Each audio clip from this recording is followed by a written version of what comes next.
Zaburi ya 37 umurongo wa 4 iravuga ngo uhimbarwe n'Uhoraho nawe azoguha iby'umutima wawe ugomba. Nimuze duhimbarwe n'Uhoraho, nimuze abari we twishimira, nimuze abari we tugira uwa mbere, nimuze abari we dushira ku mutima ku murango no mwijoro, nawe azoduha iby'imitima yacu yipfuza.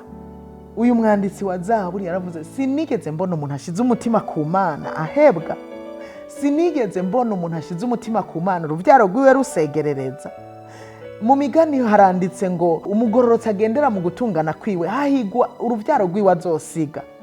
Ni ukuvuga umuntu yashize umutima ku Mana n'uruvyaro rurasoroma, n'uruvyaro rurarya ruriko rurira wa muvyeyi wabo yashira umutima ku Mana. Icoma nkazokwama ashize umutima ku Mana kugira ngo n'uruvyaro nzosiga ruzosigare ruragirirwa neza kubwo nashize umutima ku Mana. Nawe uri kuranyumviriza ubigenze uko. Iminsi yo kubaho kwawe muze dushire umutima ku Mana, n'uruvyaro rwacu ntiruzokwigera rusegerereza, n'uruvyaro rwacu ntiruzokwigera rusonza ruhebwa. Twebwe ubwacu ntituzohebwa, ariko n'uruvyaro rwacu ntiruzohebwa.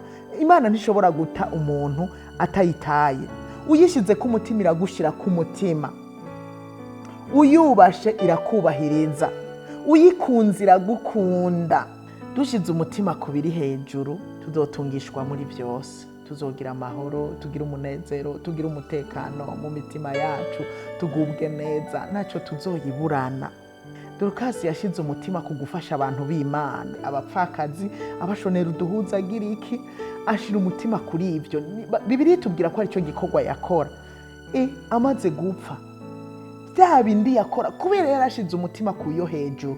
Burya Petero nubwo yamusengeye, nimwave mwibaza ngo Petero yarahangayitse mu kumusengera. Urazi gusengera umuntu ashize umutima ku Mana ari ikintu akeneye biroroshe. Biroroshe kukuvuga rimwe Imana ikumva kabiri, iramuzi, iramusobanukiwe, irazi ibikorwa ariko arakora, irabona yuko ayishize ku mutima gusumba ibindi byose. Petero yarasenze umwanya mutoya, Dorukasi aramubwira ati vyuka.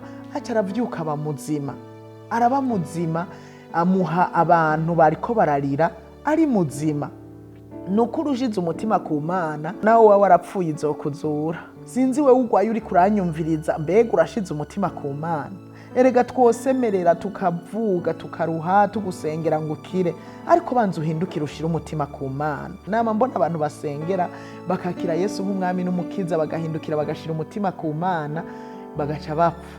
Abana abo bantu Imana hari igihe ivuga ngo reka ndamwiyegereza, kumbure no mukiza akabaho gosanga asubiye kwandavura. Burya Imana ibimukunze cyane gusumba banyenewe.